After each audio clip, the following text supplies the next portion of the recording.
What is up, everyone? We are back with the podcast. I'm Daniel.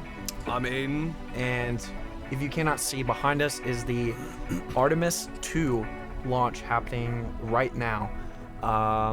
It is under 6 minutes it's going to launch. So we'll take a little break for a minute and see the launch as it's going on, but we'll continue with the podcast and talk about everything. So that's really cool that that's going on. They're going around the moon, kind of doing stuff for like future Mars missions, which is awesome. But yeah, we'll get started. As far as you know, or as you should know, my club every Wednesdays until the end of the semester at 5:30 in the sound reinforcement room. Check out the YouTube channel that we upload this on, and check out the Substack Mic'd Up Club, or I think just Mic Club on Substack. Yeah. For some weekly content of the podcast episodes and the posts of articles that like Aidan has done, Shane has done, and other Definitely people. check out Shane's. Shane's are always great. Yeah, and I might make one soon. I might talk to Evie, so I might make one soon about an album. So before we get into all the stuff, what is a new album, genre, or artist that you've been started listening to that you haven't before?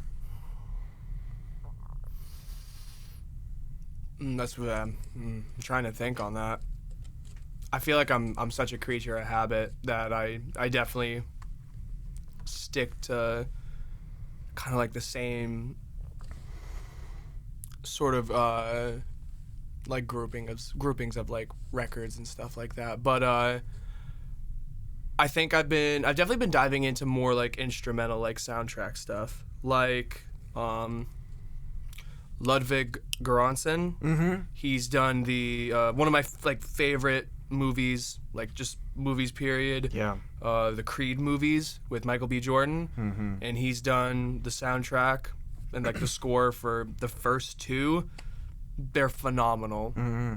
Insane. Yeah. Like I love his blend of like incorporating like you know like traditional. I guess like when I say traditional, I mean more so like the what you would hear on the radio mixed in with like a composer style music.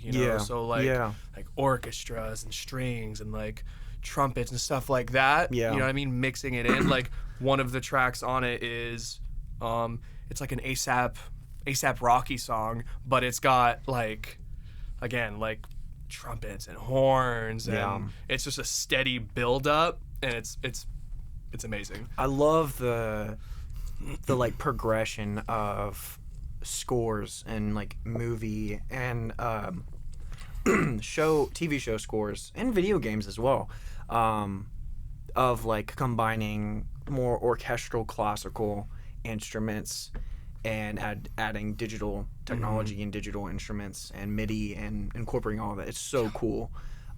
Speaking of Ludwig, I think Oppenheimer and Tenet are like my favorite scores by him. He did, I don't want to forget, he did Oppenheimer. They're not in order.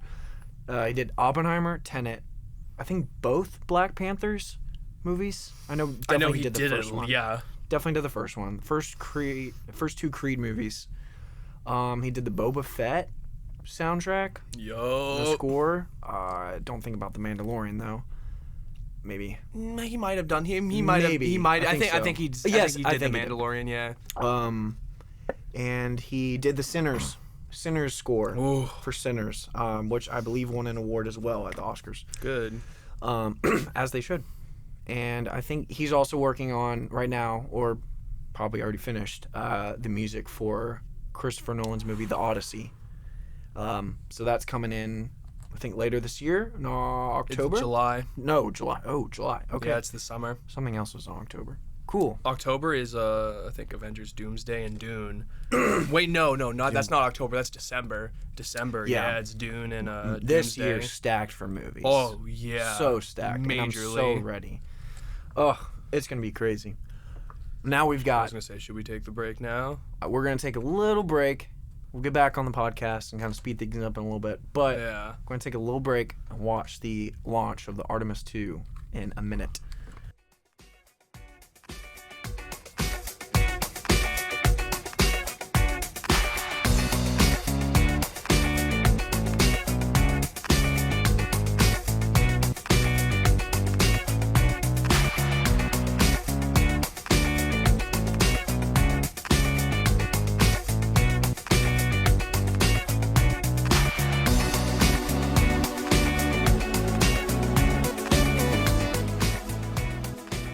All right, cool. Well, while that's going on, we're gonna get back into it.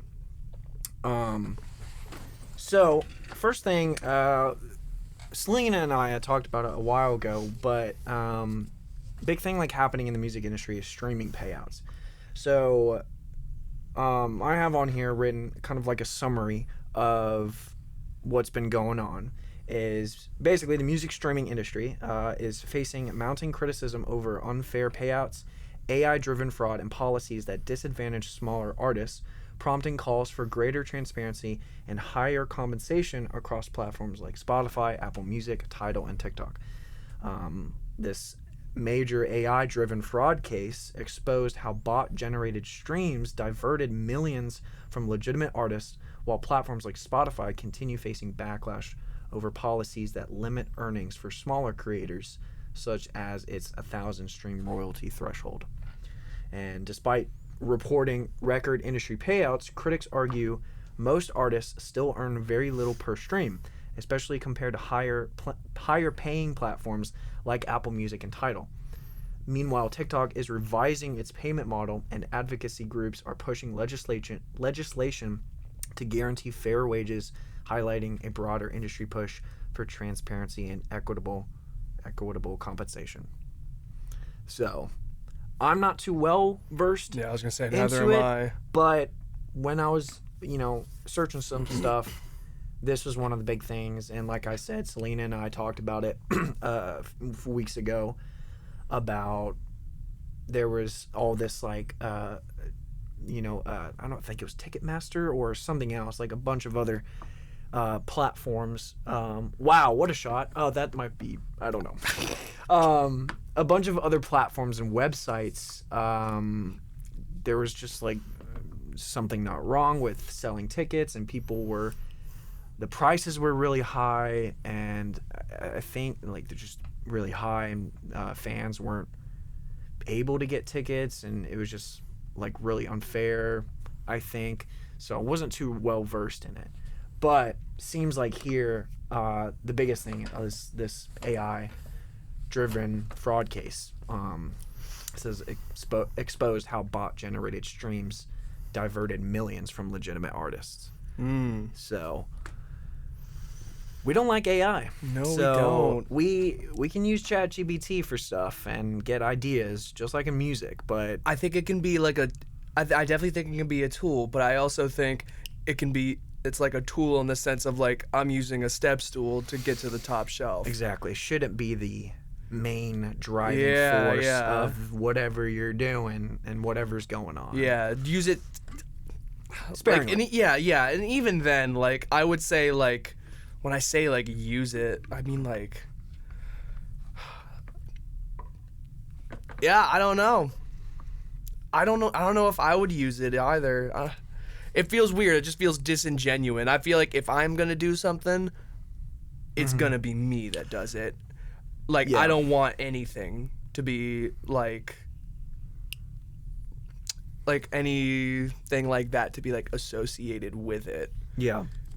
Just because of the negative content, just the negativity surrounding it. Yeah.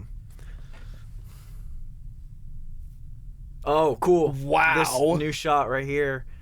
It's detaching. I think in space now, the like main thruster, like the main thruster of the rocket, I think. Yeah, I think that's just to get them like into orbit so that they can I think this right now is like this is a simulation. Yeah, simulation of.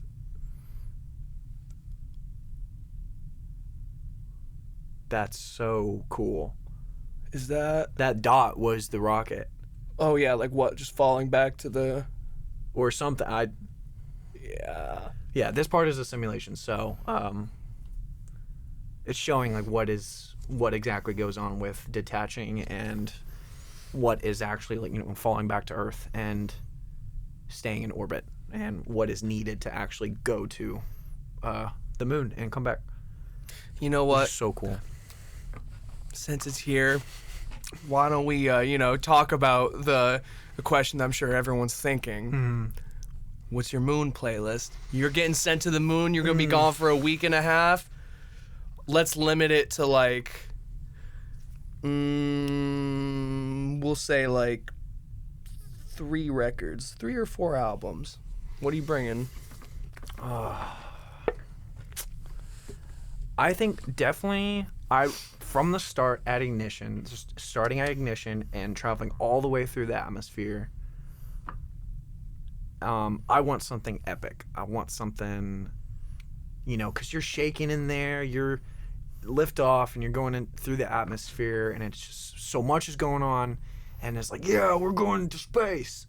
Like, I want something maybe hard rock, just epic metal. I know something, but like I can't. I'm trying to think of a perfect record for that, but I don't know. But like, I can think of one. I bet you can. And can you take me? Creed. All right. I'll go with Creed. I'll go with Creed, and any Creed technically, and specifically Higher needs to be the first song. And then I'd say in space, like probably traveling like on the way to the moon. Honestly, I'd say a classical piece, a classical like symphony, like multiple movements, pretty long. It's gonna be a while to get to the moon, so I'd want a record that's pretty long, that is just peaceful. You can sleep to, you can just watch out the window, do your work, whatever. And then when you get to the moon and you're going up to it and going around, I want the score of Interstellar playing the entire time. Yep. I want that the entire time I'm going around the moon and looking at it every second. Mm-hmm. Those are mine. Yeah. So. Yep. Cameraman agrees. What about you? Me? Oh man, I feel like I gotta have Ziggy Stardust. Yep. Like quite literally, like pulling up to the moon with what is it? Oh man, why am I blanking? Is it Moon Age Daydream? Is that it? Cameraman, can you confirm? It is? Yeah. I want to say it is. I love that shot. I think so. But yeah, like, yep. Have that one ready on standby. It's Ziggy Stardust. A Moon Age Daydream? Yeah, it is. Moon Age Daydream. Okay. I would also say excuse me. Dark Side of the Moon, Pink Floyd. Come on now. Yeah. Come on now. Come on now. Come like on what? Now. Makes perfect sense. We ain't playing. Yeah. We ain't playing. Come on, that's exactly what we're doing. And you know what? Just because I feel like after a little while being in space would freak me out, give me Jack Johnson. Oh. Give me any Jack Johnson record. I can't remember the name of that. And this is so bad because this was like my question. But the album that has like banana pancakes. The yellow one with the tree on it? That's my favorite. Yes. That's my favorite.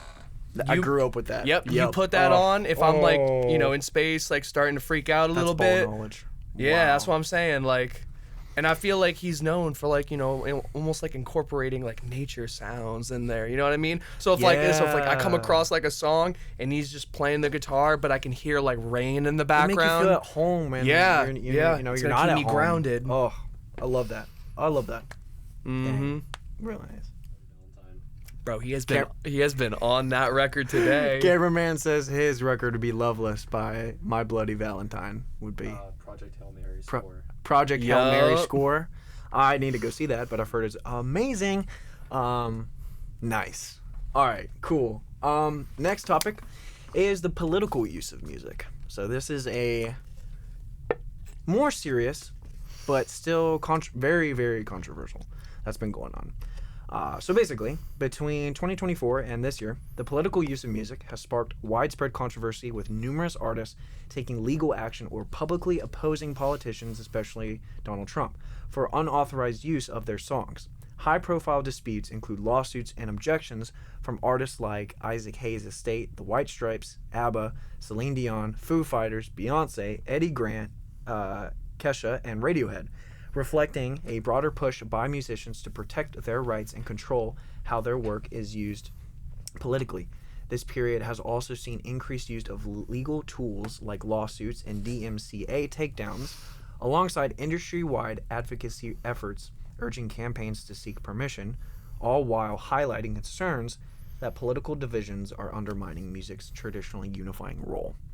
So, in summary, a lot of some politicians, our president, the White House, like TikTok account, and other platforms have used, like, I don't want to say legally, but just they like used "Somewhere I Belong" in an ad one day and just posted it on like X or Twitter, X, whatever. Like, yeah, and then like Linkin Park was like, yeah, we're gonna need you to take that down. Don't do that. Yeah.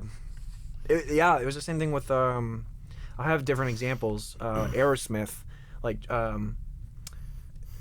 it says Aerosmith demanded that Donald Trump stop playing Dream On and Living on the Edge at his political rallies and issuing cease and desist letters. So yeah, it's like, listen, it's their music. Yeah, it's their music, and if they're not comfortable with you, if they're not comfortable with, you know, a certain political figure using your music, then you have to respect it and use something else, or don't use anything at all. And yeah, there was another one. Who was it? Oh, Radiohead. What did they? Was that a TikTok? What Radiohead song did they use? Was it TikTok? It might have been All I Need, that song, or something else. Because I had seen something there where the White House TikTok posted something, and it might have been Radiohead or someone else. But it was to the edit of, I won't be specific, but it was something very controversial, and people were so divided on it, and we're like, why did you post this? But also, this is a terrible song choice for something like this. And you're like, let's just take this down. Like, why post this? Yeah, it's like they kind of just went on like Apple Music and looked up 2000s like essentials, and like found one of the playlists, and then was just like, it's like, hey chat, randomize this for me, pick a song out. It's like when you use TikTok and you take a video of yourself or picture, and then it randomly gives you a song. That's kind of how it felt. Like, it just weirdly didn't fit the vibe of the video. And it's like, okay, why are you using... I see what you're doing, but first of all, what this video is portraying is not okay. Two, it's making a mockery of it in a way. And three, this is a terrible song choice. And like, why would you do this? Yeah. So that's kind of like a majority of some parts of this political use. Others, like I said, the rallies, like the Grammys this year, it saw artists using their platform to protest immigration crackdowns, with activists pushing celebrities to wear pins against U.S. immigration and customs enforcement actions. So ICE. So where there was so much stuff with, like, at the Grammys talking about like F ICE, you know, that whole thing, and like screw ICE, and I'm like, hey, from my point of view, I was like, I understand what ICE is doing is terrible, and I don't want to get too political here, but I'm like, this country is very divided on it. It's a very divided time we're in, and let's keep that separate from music, where music is specific for what it's always been. I mean, yes. I was gonna say, art is inherently... A lot of music... It's always going to be inherently political. Right. A lot of music has been political. it's a reflection of like the times that you're in. Because when it comes to politics, that's affecting your day-to-day life every day. Like, it's always going to be inherently political. Right. I would say degree. in a way like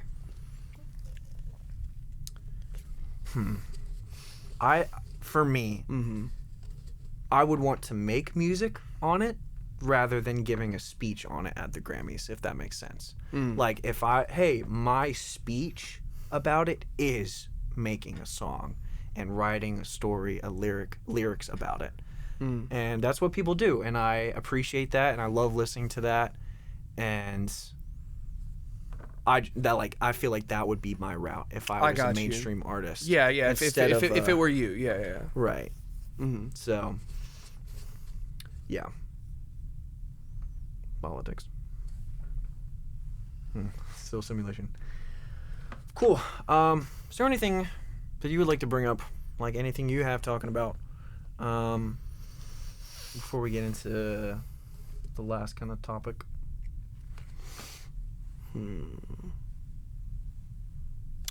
You know, it's Daytona State, and we got a pretty big event coming up soon. 2 of them, actually. We have the next NPT Rocks show coming up, April 30th. Yeah. We have that coming up soon. A lot of work getting put into that. Everyone's really excited. And then not very long after that, we got Rockville. Yeah. Yep, Rockville's coming up. Yep, headliners and all of the rest of the bill look pretty insane. I'm pretty excited. This is my first year down here, so it's going to be my first Rockville. I'm excited. Heck yeah. When are the official dates for that again? May 7th to the 10th. Okay, cool. I already got my pass. Nice. Yep, Nice. 4 days. I'm so excited. I've been wanting to go for years. This is the first time I've been able to. Is it too late to get tickets or no? No. You can probably get tickets day of. Okay. And you can buy like individual ones per day. If you didn't want to buy like a 4-day and you just want to go to a certain day, like I'm probably going to skip out on the first day. You know. That makes sense. Oh, I think this just adds stuff now. Well, that'd be a cool place to kind of pause right there, wouldn't it? That's sick. Cool. So now, yeah, they're in space, so we don't really have eyes on that. We're just trusting and waiting for, radio contact, communications and all that. So, yeah. Cool. Next topic. A little bit somber note. The famous words today. The famous kind of yacht rock group Ambrosia. Have you heard them? I've heard the name. Ambrosia. Their keyboardist Christopher North passed away 2 days ago. Such a good keyboardist. If you go listen to the song "Biggest Part of Me," probably my favorite song by Ambrosia. Real big hit by them. And the keys are, other than vocals, the keys are the most important thing in there.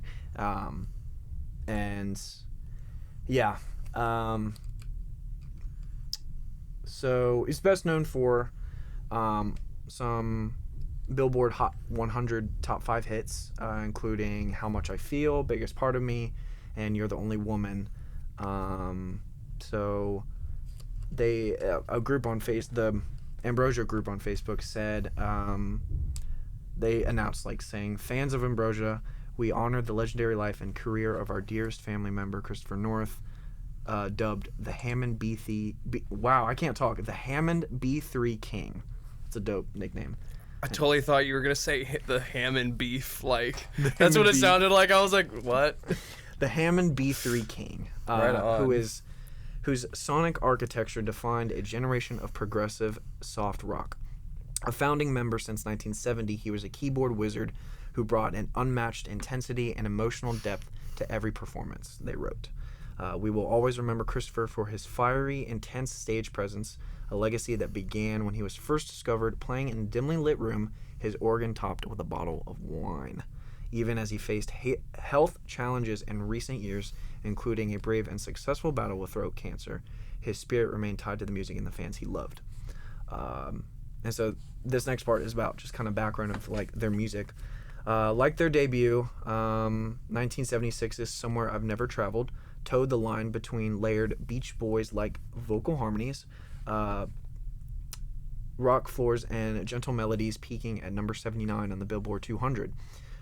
Christopher's keys and backing vocals helped anchor the band's third studio album, Life Beyond LA. Their album peaked at number 19 on the Billboard 200. Other big hit songs like Biggest Part of Me reached number 3 on the Billboard Hot 100, and You're the Only Woman reached number 13, which were on the LP that scored 3 Grammy nominations, including Best Pop Vocal Group, and the album peaked at number 25 on the Billboard 200. The band broke up later in 1982, but got back together in 89 and went on to tour around the country. Then Christopher had to step aside in 2024 to get treatment for throat cancer. And then, you know, still stepping aside and going through all that. And then it didn't say exactly what he passed away from. I don't see on here, but if he had to step aside to get treatment for throat cancer, probably complications along. Yeah, something probably came up with throat cancer again, which is devastating. But go listen to Ambrosia, some really good yacht rock. I kind of grew up with it, but I kind of like started listening to it because of my dad. Both my parents actually, they really love Ambrosia. So yacht rock is just yacht rock. You don't have to be on a boat to listen to it, but it hits different definitely, in the summertime. Yeah, It's definitely would be better on a boat. It's different on the boat, you know. So, but this guy, cool. Well, that's all the topics I want to talk about today. But is there anything you'd like to add? Kind of like just random stuff. I don't know. I feel like there was definitely something.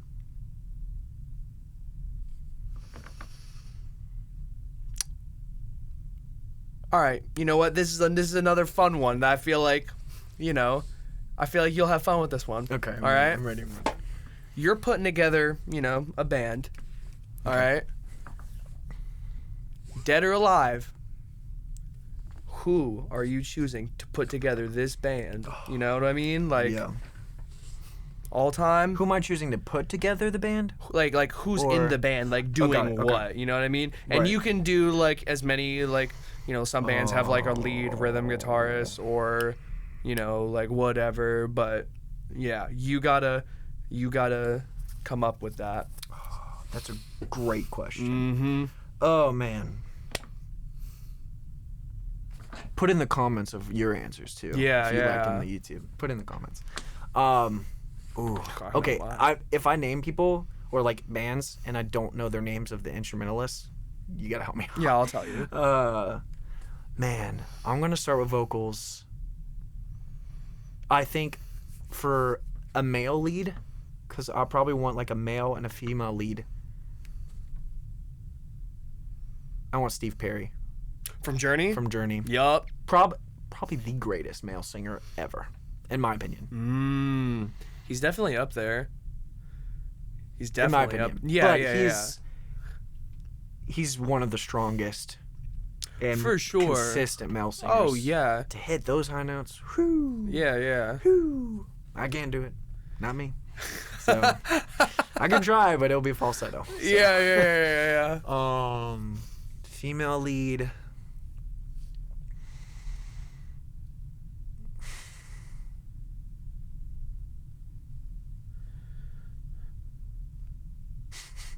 This is a good question. Yeah. I'll get back to female lead. Drummer. Yeah, this. I know. As a I know. drummer Cameraman's myself. got some opinions. Yeah. He's been cooking since I asked. There are 3 options I could do. If I'm looking for Lars. I'm just so kidding.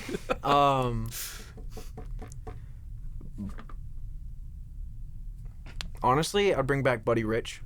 Honestly. Really? Because I've heard his recordings, but I'm like, I want him live. I want him playing. I want to feel the drums. Right there. Yeah. I mean, probably the greatest drummer or one of the greatest drummers ever to live. So, help me out, cameraman. Drummer. I was gonna say. Huh? Neil Peart. Yep. Yeah. Neil Peart is like widely considered probably the greatest drummer ever. Yeah. And I don't even like Rush, but like Tom Sawyer. I'm fully aware that Neil Peart is a monster. He has appreciation. For Yeah. it. Well, yeah. Just it ain't my cup of tea, but Right. It doesn't need to be my cup of tea to see that homeboy can tear up the kit. Look up Tom Sawyer. The song Tom Sawyer. Whoo. Joey from Slipknot. Oh, Woo. that's a good take. You just said Joey from Slipknot or Cameraman if you didn't hear it. When y'all forgetting about John Bonham. I was saying that if you want like a rock band. Yeah. Yeah. Buddy Rich would be like if I'm looking for a jazz singer. Yeah, I guess you know what? What genre is this band? That's a good question. See, that's the thing. If I want jazz focus, I'm like, all right, Buddy Rich for the drummer. you. I want low key. I want either Miles Davis or John Coltrane on because you add other like non-vocal instrumentalists. Because like with jazz, you'd be like, I want a saxophone player. I want a trumpet player. Yeah, I got you. I do like, I do a combo of Miles Davis, John Coltrane, Buddy Rich is the drummer, Chick Corea. We know someone who's pretty well associated with Chick. And who is that, Aidan? That would be Professor Matthew Forsyth. The man himself. Yeah. Chick Corea, a famous jazz pianist, passed away in 2021. I'd say Chick Corea. He can play some good, fast Latin jazz. Yep. Some good stuff. But how he plays is just so very unique. Jazz is unique. But I'd say just in general, Neil as the drummer, Steve Perry as a male singer, female singer, I don't care what people say, Ella Fitzgerald. You're not I'm saying about arguing for me at all on that. duoing with Steve Perry. That's a weird duo. I got you. But I'm just saying in general, if I wanted someone back, Ella Fitzgerald. Love listening to her. And I'd say guitarist, and bass.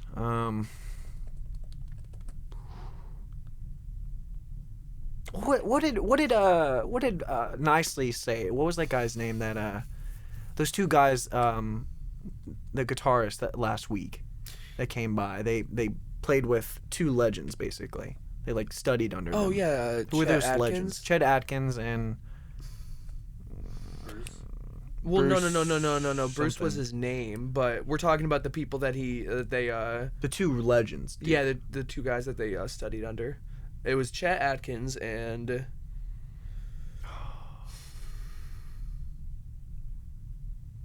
I'm blanking.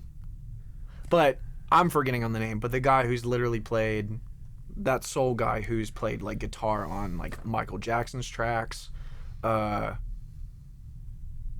I think like other like rock, yacht rock, like solos and like I don't know. Like there's I really put you on the spot with this question. I'm forgetting the name, but that guy who's the like, hey, we need a guitar player. Yeah, this guy. Yeah. You know what I mean. Yeah. I'm just No, forgetting I the know what name. you mean. Forsyth told us, and I forgot. But yeah. What about you? Oh. Drummer. Yeah, I'm going Neil Peart. We all love that. Yeah, he's insane. Obviously, like I could be totally like biased and say like, you know, like Travis Barker or something just because like I love Blink-182 so much, but no, I feel like Neil Peart's the if we're talking like the perfect package, like that can really do just about anything you could ask. That's Neil, baby. Yeah, that's Neil. That's Neil. Bassist, I'm going Les Claypool. I didn't do bassist, but yeah. Yeah, Les Claypool. Oh, good take. Yeah. Like anyone who can, you know, make music and like make records and have the bass be the driving force behind the music and not just, you know, not just making it like an accompaniment of the song. Yeah. You know what I mean? And that's what Primus, that's like Les Claypool on bass. Guitar,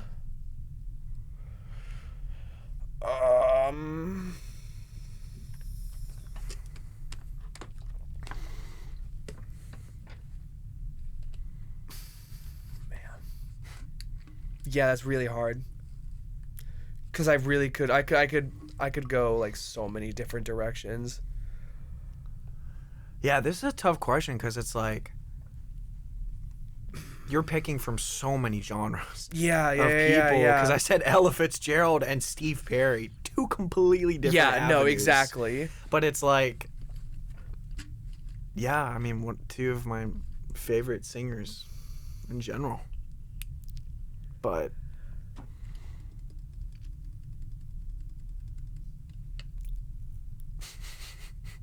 say it. Do it. Okay, fine. Yeah, I guess I'll just Eddie Van Halen. You really just you can't go wrong with Eddie. A like bad take. I don't know, like the idea of like pairing him and Neil Peart, like those two, like the pairing of those two, and throwing Les Claypool in the mix, like that gives me goosebumps. Put Steve Perry on the vocals. Like, come on now. Giving me goosebumps thinking about it. Vocalists. Let's do male and female. Or it can be either or. You see, like, I totally could, like, again, just like choose like a I don't know, like an extreme, like outlandish answer that could work, but we would never know. You know what I mean? Because that pairing would never happen. But like, let me do Louis Armstrong. Dude, hear me out. I'm hearing you out. Amy Winehouse. Ooh, yeah. Give me Amy Winehouse on vocals. I like that. And again, like, it doesn't make sense because, you know, when like you think about like Van Halen, you're thinking like, you know, that like classic, you know, 5150 sound, but like, you know, Eddie Van Halen can do more than, you know, just that, you know. He's a talented guy. Very talented guy. He can do the other things. Yeah. He's got a wide range. Exactly, that's what I'm saying. He's gonna have to. In a band like that. Oh, he could do it. Yeah, for sure. He could do anything. But like that's just like in my head with like what I could think of like the most like outlandish like pairings. But realistically, okay, I'll take Amy Winehouse out of that, as much as I love Amy Winehouse. Oh man.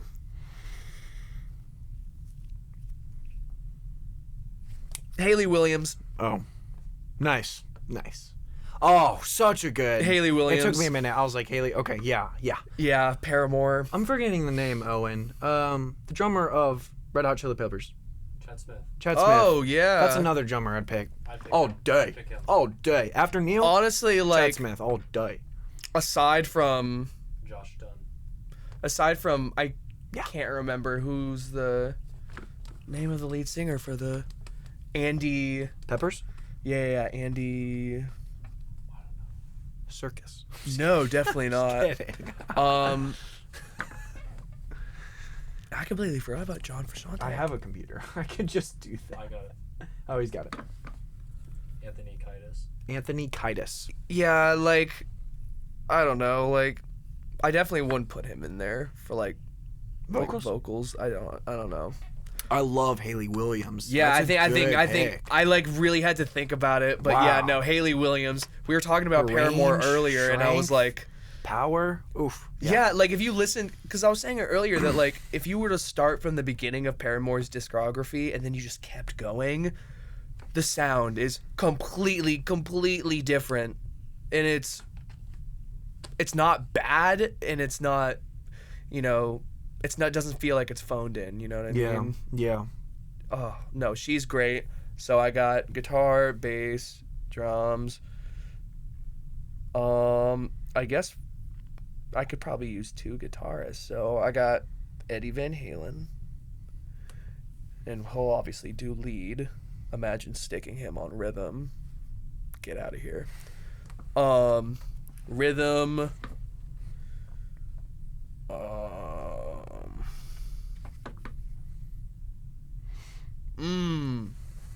You know what? Say it. Give me Dave Grohl. Give me Dave Grohl on rhythm guitar, dude. Like, Yeah.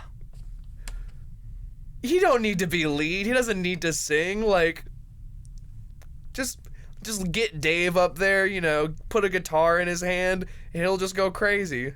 Yeah. Yeah. Yeah. I see that. That's good. I like those picks. Imagine, you're at a festival, and then you just see all those dudes just come out. My mind would. I'd walk out of there first and be like, "What's going on?" And then I'd walk back in, and I would not move. I've seen Paramore, and I was like, just seeing Paramore, I was like blown away. Like, I can't imagine. Yeah, for real, cinema. Like, I can't imagine just being surrounded by even more like generational level talent. Yeah. Yeah. Good picks. Yeah. Let us know your picks. Absolutely. Yeah. Should we get cameraman's pick before we go? Yeah. Tell us, cameraman. Dave Grohl on drums. Dave Grohl on. Huh? Dave Grohl on drums. What's his last name? Dave Grohl. Dave Grohl on drums. He said. Male vocalist. Male vocalist.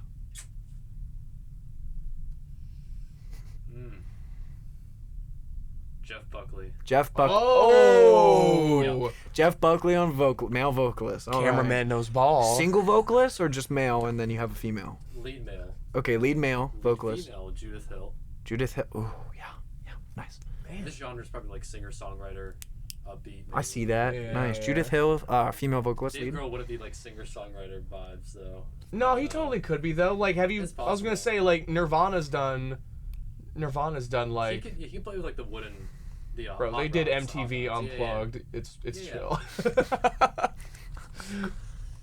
Lead guitarist. Yeah, I need to know your answer for this one.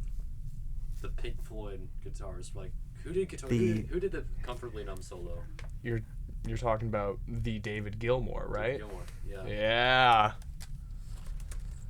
Yeah, it's David Gilmour. David Gilmour. He said, Pink Floyd guitarist. Bassist. Yeah.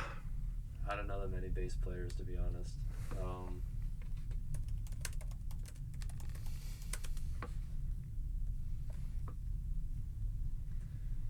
This might be like no one might ever say this, but low-key, Kevin Parker on bass, bro. We're thinking about the same person, right? Tame Impala? He's pretty damn good on bass. Pretty dang good. Okay. Pretty good. Not a bad take. No. I would not picture someone saying that for a He has bassist. the creative but outlet that's that kind of fits them. yeah. Yeah, he could. Ooh. Hold on. Hold on. With Jeff Buckley's vocals? Well, no, I was gonna say, But it's so weirdly unique. I kind of want to take mine back about Les Claypool. Yeah. I can't remember his name, but Muse. Their bass player? How do you spell Muse again? M-U-S-E? Yeah. Are we being for real? I'm just making sure. USE. Chris Like- Wolstenholme? Just, I don't, maybe not like him specifically. I guess I'm something of like along the lines of like a Graphite bass. Muse tone. Holy bass. Is that a bass? What is that? Yeah, the picture he just pulled up is a headless, double-necked bass guitar. I don't know if you can see this. Yeah. He's I've pretty never wild. seen He's that in pretty my wild. life. He's good. Wow. Okay. Yeah. What do we think, gentlemen? All right, so Really what do good. you have? You have bass, guitar, drums, vocals. Male, female vocal. Are you Any just keyboard doing, players? Are you just doing one? Keyboard. Oh. I said Chick Corea, but honestly, I think Christopher North. I mean, yes, sure, because of pay respect, but also, like, if you listen to his stuff, it's so good. Give me Mike Shinoda on the keys. Give me Mike Shinoda I was going to say on Chester keys. Bennington for vocals, dude, earlier. I was going to say him. Dude, he can... Hey, I feel like piano. Give me Tyler Joseph from 21 Pilots on piano. He said Tyler Joseph from 21 Pilots. On piano. On That piano. man can play. Woo! Oh. Yeah. Or the drummer from 21 Pilots. He's also really good. How is it that, we were trying to figure out vocalists and we didn't bring up, and this is fault on me too, but how did we not talk about, like, Freddie Mercury or, like... Michael Jackson. I feel like those are really good takes, but I feel like we were going for underrated. Yeah. Now, here's the real question. This will be our last part of this section, and then we'll wrap up. Right but on. who would you want to produce that band? Be the engineer. Engineer the entire project. Then I have to... You have an answer, cameraman? In my opinion, Kanye West is probably the best producer of all time, in my opinion. But for my vibe, dude, I gotta say, like... He said, in his opinion, Kanye West, best producer of all time. But keep going. Dan Lancaster. From Lancaster. Muse, yeah. Dan Lancaster. Okay. No, that's a fire pick. Okay. Paul Meany. Y'all know Okay. Paul Meany? Yeah. Yep. Yep, him too. Dang. Okay. You go and then I'll go. Man, I know it. Ryan Tedder. I Ryan just- Tedder too. I know my pick. Ryan Tedder. I am so high up, like high. Like my opinions on Ryan Tedder are like super high. That's what I was trying to say. Sorry. Yeah. You know what I was getting at. Yeah. I know what you mean. Yeah. No, dude, my opinions on Ryan Tedder are Yeah. like blown away by that guy. He's insane. There's like so many like in my head just because I've been listening to so much like 2000s, like late 2000s, just pop, hip hop, like stuff like that. The best kind of Dude, like people forget that Timbaland was running. Timbaland was running the 2000s, dude. All right, you put on "My Love" by Justin Timberlake. All right, Come on now. transcending. All right, Great pick. but like I know it just doesn't make sense. But I feel like When him and Pharrell and JT are in the studio. he said Pharrell. Oh, No, I take it back. Pharrell was my producer. Pharrell was also a great producer. Hello. Come on now. man, like there's so many different routes you could go with. Just wait until mine. Oh, Just wait until okay, no. I'm not gonna say Timbaland because that just doesn't make sense. It doesn't make sense for the vibe I have set. Okay, I'm kicking Mike Shinoda out of the band. All right, Dang. I'm kicking him out. Hold on here, What? because he's gonna produce that. He's gonna produce it. Okay. All right. Okay. It's a hot take, but it's not a hot take if you really know the band. All right. Chester Bennington was the soul of Linkin Park, but Mike Shinoda was always the heart. All right. You take him out of the band, they don't do what they did. I feel like if you have Chester Bennington with, say, of all the people you had, or Mike Shinoda, either way, vice versa, you gotta like, it's just a duo, Chester and Mike. Like, I was gonna say like, it makes sense to have them both in. but like, I think the stuff like Mike's stuff that he's done outside of Linkin Park is still like really, really good. Yeah. Like how I wrote that article in the first semester What was the about album called again? post-traumatic. Okay. Yeah. Oh, such a good album. Yeah. Oh, man. It's insane. And he came out with that within the same year that Chester passed. Yeah. Within the year, he wrote that, produced it. And it's phenomenal album. So phenomenal. During COVID, he was doing streams where he was making like a hybrid theory or like a Meteora style demo on stream by himself, doing everything. I think it would be, honestly, not that like I wouldn't want him in the band, because it would be so sick to have him in there. I think it would be a waste of his talent to stick him on the keyboard. Ooh, yeah. Okay. You know what I mean? Yeah. To have him behind the scenes really working like the creative process on that too, and being a huge part in that. Yeah. I'll keep Chick Corea. You take Christopher North. Deal. Yeah. Trade. I'll take Chick Corea. And because of that, I want Quincy Jones producing, engineering my band. Yeah.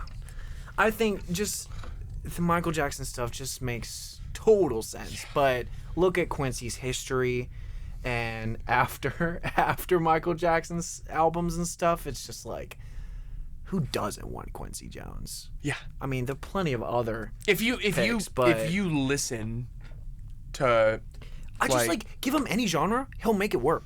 Yeah. He'll work with it. Yeah. And it's like, plus Quincy didn't even, sometimes him and Michael didn't get along. That was the real part of it. But they came together, and hello, look at Michael Jackson's career. Yeah. And Quincy's career. I mean, come on now. So that's my pick. But such a fire pick. One more thing from the cameraman. What is it? At a concert, who would be your engineer, front of house engineer? For me, it would be Drake's front of house engineer at a concert. Oh, okay. The cameraman asked at a concert, will be our last question before we wrap up. But his question was, who would be your front of house engineer at a concert? There's only one right answer. And cameraman said Drake's front of house engineer. Drake's. There's only one right answer. Give me.